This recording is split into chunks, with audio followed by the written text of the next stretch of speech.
We still have a huge selection of boulders to play with, which is awesome. But this is the feature that they added once we got here, all because of that window and a pond tour that they went on. So they saw that somebody else had a water feature visible from the basement. They have a really great basement view from there. And so we're gonna make it look like these two are connected and get an awesome couple waterfalls coming down here. And then most importantly, one from the window in there.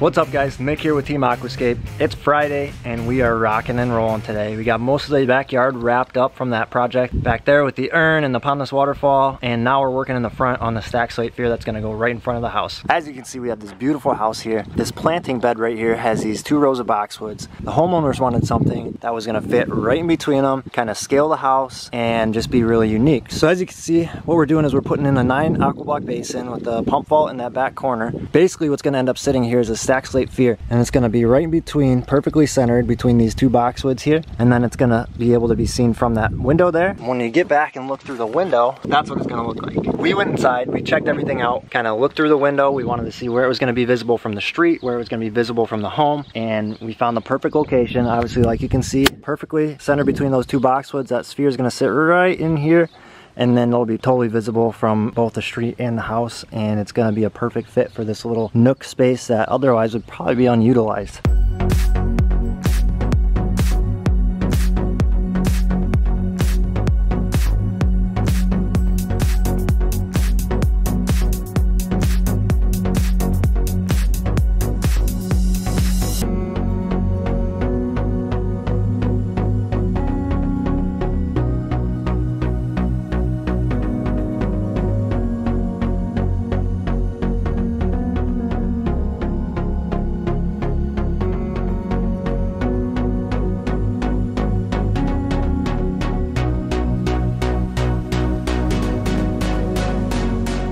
So it's awesome to have Nick and Joel here, and what's equally as awesome as them is the fact that they brought our baby over there, our Cat 303 excavator. So we're gonna start tearing into this project right here. We're gonna have a big pondless waterfall that'll be visible from that window there, as well as from the street. It's gonna be a nice, I don't know, 15, 18 foot wide waterfall starting about over there, working its way all the way this way.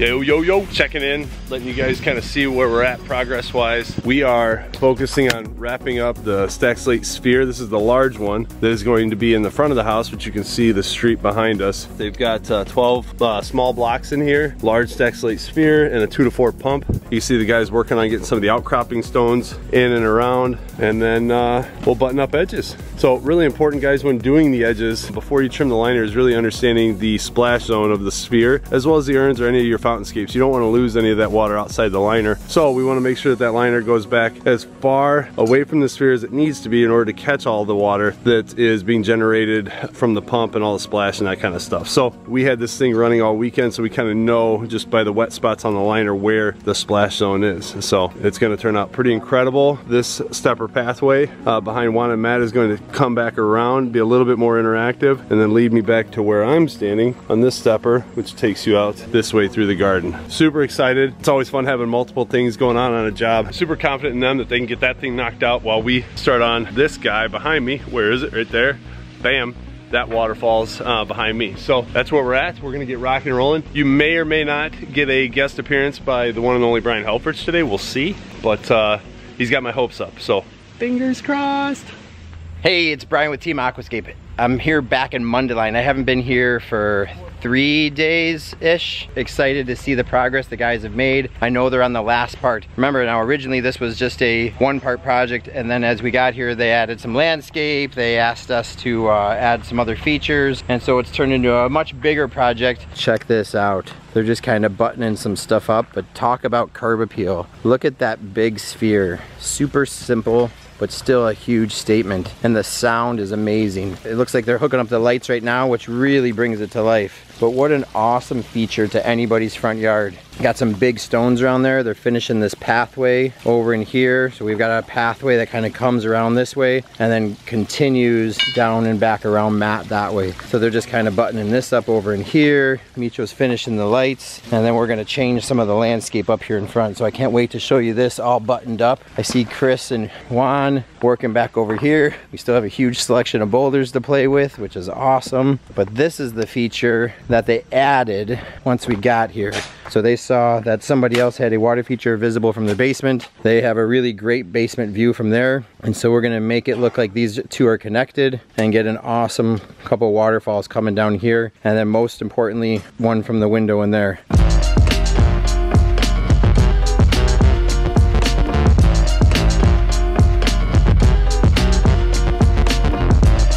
So this is their basement window, and the view from inside equally, if not more important than the view from outside.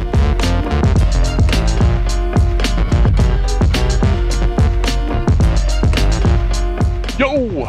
Plants are here. Brian did a pretty awesome job developing a nice landscape palette with the customer. I think I had a lot to do with it, but don't tell him I said that. But we've got some beautiful stuff over here. We've got some nice specimen evergreens. We also have some rhododendrons that you can kind of see are balled and burlapped up over there. So we're gonna get those in. We ripped out a lot of the foundation plants along through here, as well as over there. You can see the sphere is running, so we're trying to create a backdrop to soften the sphere up between that and the house from people viewing from the street, but also cover up a lot of that stuff along the foundation. You can see they've got utilities over there. You can kind of see where we're at with the waterfalls. We just had to pull off an overlap, so you can kind of see the liner draped up against the fence. I know it doesn't look like much. It's very, very muddy out here today. We had about an inch of rain yesterday total. So we're gonna have a spillway located somewhere back over there, and then another one back over there. It is coming together. We will see a lot of progress happen today. We should have this waterfalls up and running, have a lot of the plants in. We may or may not get all of the little detail edge work done, but we also want to take our time with that stuff, not have to come back, and make sure the client is super, super thrilled, and we're proud of it at the end of the day. Because the last 10%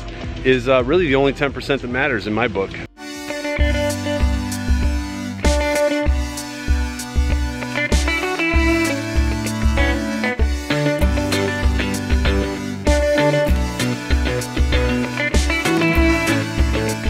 So I'm here inside the homeowner's home, and on the second pondless waterfall that we created for this project, we really wanted to take advantage of a window here in the basement. So I want to turn the camera around and show you that window that I'm talking about. This is an absolutely gorgeous basement, but here's the view from inside the house. Again, remember guys, we always want to try and design these water features from inside the house first, and then secondarily capitalize some of those viewing areas from the gathering spaces outside of the home, where people are going to use those spaces during the summertime to enjoy their water features. But inside the house is always king. Just look at this view, all the little waterfalls coming down. You get the window open and you can hear the difference. Wow. Again, more views from inside the house. Now, this is the upstairs. I'm gonna show you first the first pondless waterfall we did. So this is kind of a chase lounge here in their sunroom, but you can see you've got the view of the urn, you got the view of the waterfalls back there. You can really catch the profile of the stream, especially going through those steppers. You've got the waterfall down here. It's just incredible that not only can you enjoy it from this amazing pool deck area over here, but inside the house, I mean, there's so many viewing areas that you're able to enjoy the water feature from. Not only that, but also inside the kitchen. Let me come around here through their great room, and then here's that front side waterfall. This was the second one that we completed, but this is the top-down view of that. Just look at all the movement of that water, the different waterfalls. Just looks incredible, which is the one that's viewable from the basement. And then this is their dining room. So they have all their family meals in here, big holidays, but then you've got the sphere right through there. Just turned out incredible. Everything obviously is lit with our color changing lights. So at night, they get a really magical appearance with all three of their water features. Incredibly blessed, but again, you can see how enjoyable this stuff is from inside the house. Now let's check out outside. Wow, you guys, I mean, just an incredible transformation. I could not be more pumped with how it turned out. Guys, just check this out. Incredible. At some point, I think Brian was gonna come out here and meet me. I know we were putzing around with this waterfall last time he was out. Wait a second. Hey, I was just talking about you. All I know is we need to start landscaping more. Like the way this looks finished with all the plants. Like I'm just staring at the plants. Like, the waterfalls are so much better than I thought. Remember when we were building this? I remember that rock and I was thinking to myself, rip the whole thing out. Yeah. We need to start over. I just wasn't seeing it. But this rock, we kept saying was gonna be a frame rock. Yeah. And the waterfall was gonna come more over here. We were gonna make this a planting island. Yep.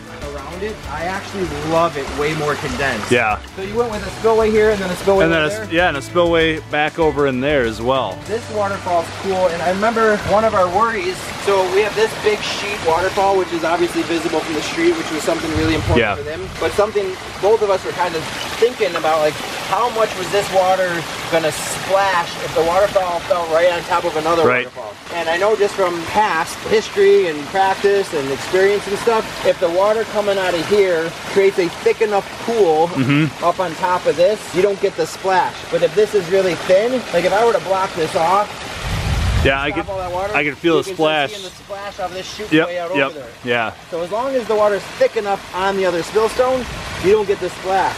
But this is exactly what I was picturing. A nice job with some of the slate working here. So went way under there, took this huge rock, put over the top of it, comes around, comes off of this. I love this little secret fall which came out of coming from the right spillway over there. And then none of the landscape was in on this one. We saw that before, but it wasn't done. So originally you were talking about bringing the steps in somewhat over here. Yeah, and so you guys made the game day decision, and this is why it's such a an organic process, right? Like this is why we don't really want to do drawings, because you're right.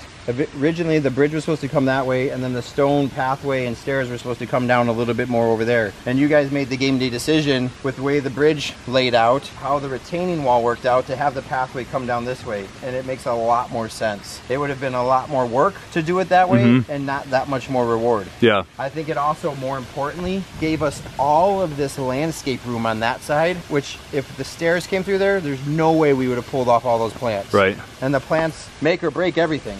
The red bud's planted intentionally really close to the pathway. Right. With the idea, as this thing matures, you walk right underneath the canopy of this guy. Right. When you come up here, you can't help but notice the big urn, which was 100% placed just so they could see it from that window in there. So here's what's funny, Chris. Like, they were just telling me this has inspired them now to change everything over here. So they're gonna redo their pool. They want to put a pavilion over there. They want to see some water over on that side. So we have to come up with a big design for a multi-purpose pavilion for outdoor kitchen, fireplace, TV, that kind of stuff, with water still being the arching thing. She said her favorite part was the way the stone steps go there. So if we could figure out maybe some kind of bridge, you know, that takes them into the pavilion space, or maybe a bridge that lets them leave the pavilion space somewhere else, but that's our next project. This was all we were supposed to do, right? They went on the pond tour, saw a feature that we had built out in Bartlett where the waterfall was visible from the basement window. So they added that, and then they said, well, if we're gonna do this, is there anything we could do in the front yard? So let's show them that view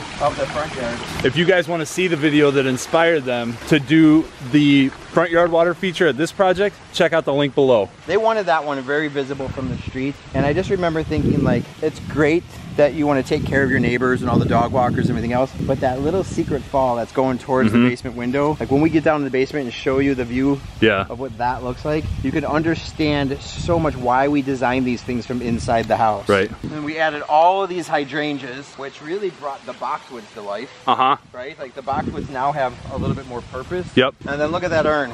Sphere. Sphere. Look at that. And look at that sphere. I mean, talk about curb appeal. Look at this front yard now. You see this, you see that, you can see the urn way in the distance. And at night, this place has to look incredible. Yeah.